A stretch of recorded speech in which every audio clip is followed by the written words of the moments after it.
காலை வணக்கம். Welcome to பெரும் அட்வைஸ் யூடியூப் சேனல். இது வந்து ஒரு சிறப்பு பதிவு, ஒரு ஜென்ரல் நாலேஜ். மார்க்கெட்டில் வந்து நம்மளுக்கு தெரிஞ்சிருக்க வேண்டிய, நீங்கள் ஸ்டாக் மார்க்கெட்டில் இருந்தீங்கன்னா நீங்கள் ஒரு சில விஷயம் நம்மளுக்கு தெரிஞ்சிருக்கணும். நம்ம அதை பற்றி பேச போகிறோம். இப்போது நீங்கள் ஆல்ரெடி நீங்கள் கேட்குற வார்த்தை இது, நீங்கள் அடிக்கடி கேட்குற வார்த்தை பார்த்தா GDP, repo rate, reverse repo. Okay, so அப்படின்னா என்ன, ஒரு சின்ன பதிவு. இது வந்து ஒன்லி ஃபார் பேசிக் நாலேஜ். நம்ம நிறைய வார்த்தை கேட்டுகிட்டே இருப்போம் காதில், பட் அதுக்கான அர்த்தம் புரியாது. அர்த்தம் புரிஞ்சுதுன்னா நம்ம ஈஸியாக கனெக்ட் பண்ணலாம் நிறைய விஷயத்துக்கு. ஓகே, ஸோ ஒவ்வொரு வார்த்தைக்கும் ஒரு அர்த்தம் தெரிஞ்சதுனாக்கா, இப்போ இன்ஃப்ளேஷன்னா நிறைய பேருக்கு பணவீக்கம் தெரிஞ்சிடும். ஓகே, அதனால் என்ன பாதிப்புன்னு தெரியும். அதே மாதிரி அதுக்கும் ஒரு வீடியோ போட்டிருக்கோம், இன்ஃப்ளேஷன்றால் என்னென்னு போட்டிருக்கோம். இப்போ ஜிடிபின்றது என்னன்னாக்கா gross domestic product. Gross domestic ப்ராடக்ட்னா என்ன அர்த்தம்னாக்கா, இந்த எக்கனாமியில் வந்து தயாரிக்கிற பொருட்களின் மதிப்பு, அதாவது total value of goods and services.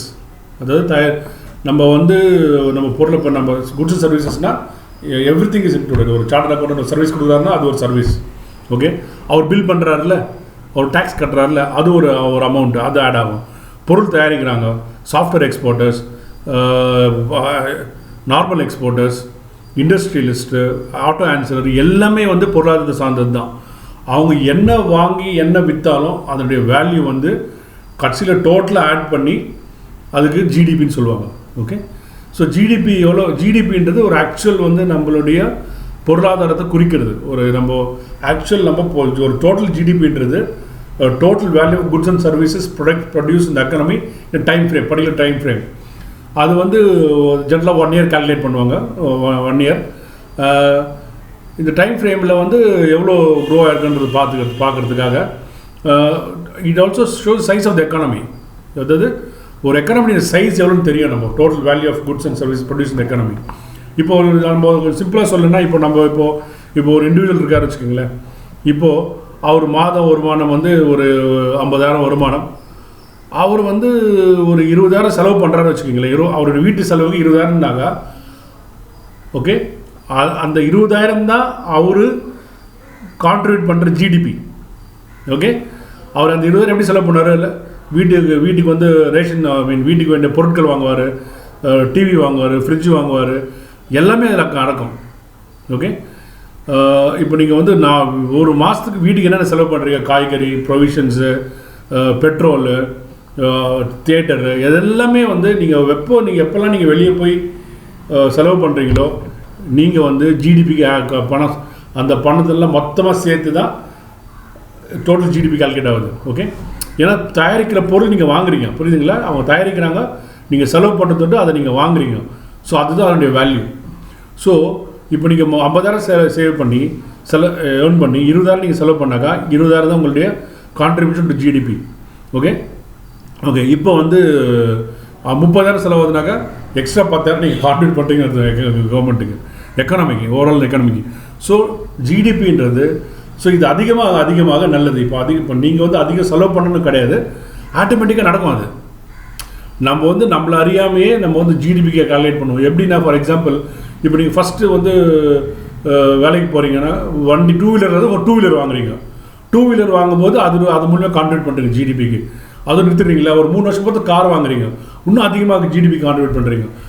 ஒரு காரை நிறுத்திடுவோமா, மாருதியிலேருந்து நம்ம நெக்ஸ்ட்டு 8 years போவோம், 8 yearsலேருந்து வேறு எதனா ஒன்று போவோம், எஸ்யூவி போவோம், அப்புறம் BMW போவோம், மெர்க் போவோம்.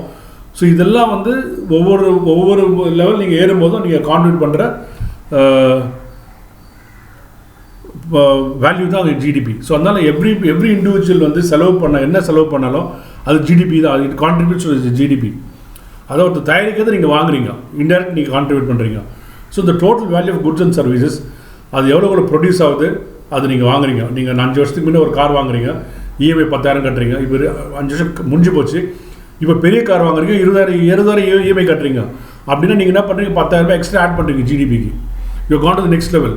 ஸோ இந்த மாதிரி அதாவது ஒரு பெரிய சுழற்சி நடக்குது. அதாவது நீங்கள் இல்லை, உங்களை மாதிரி ஒரு சைக்கிள் இருக்கிறவங்க, ஓகே, உங்களை மாதிரி பல ஆயிரம் பேர், பல கோடி பேர் வந்து இந்த ஒரு சைக்கிளில் வரும்போது அதெல்லாம் கான்ட்ரிபியூஷன் அந்த ஜிடிபிக்கு. இப்போ மொபைல் ஃபோன் வாங்குறீங்க, அதுவும் ஜிடிபி கான்ட்ரிபியூஷன்.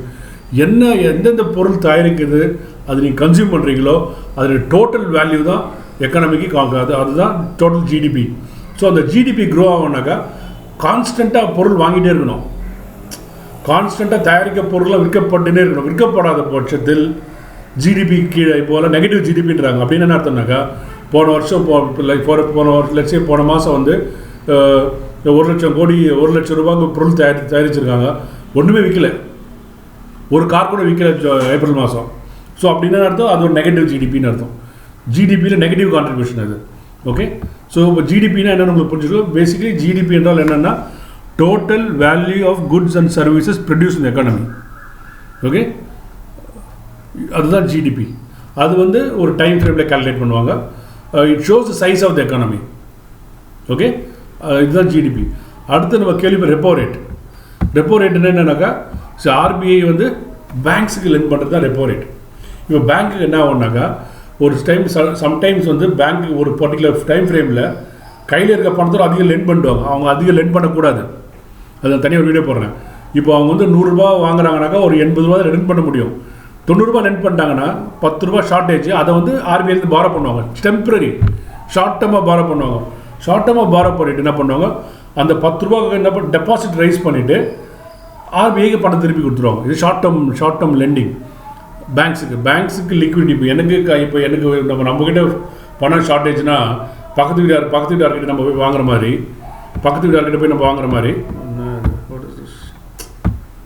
ஓகே, நம்ம பக்கத்து வீட்டில் அந்த மாதிரி வாங்குற மாதிரி பெரிய லெவலில் பேங்க்குக்கு ஷார்ட்டேஜ் ஆகும். பேங்க்னா எப்போவுமே காசு நினைக்காதீங்க. அதிகமாக லெண்டிங் பண்ணிட்டாங்கன்னா அவங்க வந்து ஒரு குறிப்பிட்ட அளவு லெண்ட் பண்ணக்கூடாது. அதுக்கு மேலே லெண்ட் பண்ணிட்டாங்கன்னா அவங்க பேங்க்கில் போய் இப்போ ஆர்பிஐயில் போய் கடன் வாங்குவாங்க. கடன் வாங்கிட்டு அதை ஒரு குறிப்பிட்ட பீரியடில் லெண்ட் அடைச்சிடுவாங்க. அதுக்கு பேங்க் ஒரு பர்டிகுலர் ஆர்பிஐ ஒரு ரேட் சார்ஜ் பண்ணுவாங்க. ஓகே, சும்மா அது என்ன ரேட்டுன்னு இப்போ ஞாபகம் இல்லை எனக்கு, இப்போ ரீசெண்டாக மாறி இருக்கு. ஓகே, அதுதான் ரெப்போ ரேட். ரெப்போ ரேட் என்றால் என்னன்னாக்கா ஆர்பிஐ வந்து பேங்க்ஸுக்கு ஷார்ட் டேர்ம் லிக்விடிட்டிக்கு லெண்ட் பண்ணுறது. ஆர்பிஐ லெண்ட் பண்ணி இன்ட்ரெஸ்ட் சார்ஜ் பண்ணுவாங்க. ஓகே, ஆர்பிஐ லெண்ட் பண்ணும்போது இன்ட்ரெஸ்ட் ஃபார் எக்ஸாம்பிள் லெண்டிங்க்கு வந்து 4.5 வாங்குறாங்க, லெண்ட் பண்ணுறாங்கன்னு வச்சுக்கோங்களேன். அதாவது ஆர்பிஐ பேங்க்குக்கு 4.5% லெண்ட் பண்ணுறாங்க. அதே மாதிரி ஆர்பிஐயும் பேங்க்லேருந்து வாங்குவாங்க. அது வந்து டாக்டிக்கல் பிளே. அது ஆர்பிஐ வந்து பேங்க்லேருந்து பணத்தை வாங்குறாங்கன்னா என்ன அர்த்தம்னாக்கா மணி சப்ளை குறைக்கிறதுக்காக வாங்குறான். இப்போ பேங்க்கில் நிறைய பணம் இருந்துச்சு, நிறைய பணம் பேங்க்கில் இருக்குது, நிறைய லெண்ட் பண்ணுறாங்கன்னா அதை குறைக்கிறதுக்கு என்ன பண்ணுவோம், அவன் வந்து பேங்க்லேருந்து பணம் பாரோ பண்ணுவான், ஹையர் இன்ட்ரெஸ்ட் ரேட் கொடுத்து பாரோ பண்ணுவான். இப்போ என்ன பண்ணுறான், இப்போ என்ன ஆகுதுனாக்கா இதுதான் வந்து ஒரு பெரிய பிரச்சனையாக இருக்குது. ஆர்பிஐலேயே எல்லா பணத்தையும் போட்டுடுறாங்க. ஸோ இல்லைன்னா இந்த வந்து என்ன பண்ணுவாங்கனாக்கா பேங்க்ஸ் வந்து RBI not only borrowing when they want, அதனுடைய ஆப்போசிட்னாக்கா இப்போ எங்கிட்ட பேங்க்கில் சர்ப்ளஸ் பணம் இருக்குன்னு வச்சுக்கோங்களேன், அது லெண்ட் பண்ணுறதுக்கு எனக்கு பயமாக இருக்குது, நான் ஆர்பிஐக்கு டெபாசிட் பண்ணுவேன். ஓகே, ஆர்பிஐயில் கொடுத்துட்டு அங்கே 2 இன்ட்ரெஸ்ட் வாங்கிப்பேன். ஸோ இதுக்கு என்ன பண்ணுவாங்க, ஆர்பிஐ 4% கொடுப்பாங்க. எக்ஸாம்பிள் சொல்கிறேன், இது தனியாக ஒரு வீடியோ போடுறேன் நான். ஸோ ஆர்பிஐ ப்ராஃபிட் பார்த்தீங்கன்னா இந்த டிஃப்ரெண்ட் 0.5 ப்ராஃபிட் பண்ணுவாங்க.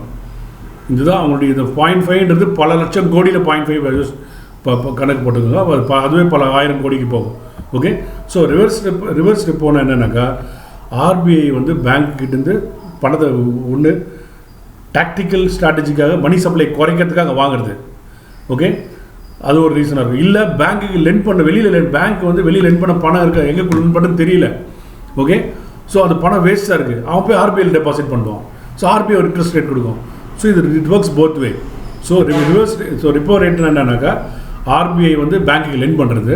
ரிவர்ஸ் ரிப்போன்னா பேங்க் வந்து ஆர்பிஐ பாரோயிங் சொல்லலாம், இல்லை பேங்க் சப்ளஸ் பண்ணியே ஆர்பிஐயில் போட்டு வைக்கிறது. ஸோ இந்த பதிவு உங்களுக்கு யூஸ்ஃபுல்லாக இருக்குன்னு நினைக்கிறேன். லைக் பண்ணுங்கள், ஷேர் பண்ணுங்கள், சப்ஸ்கிரைப் பண்ணுங்கள். நன்றி. Have a nice weekend.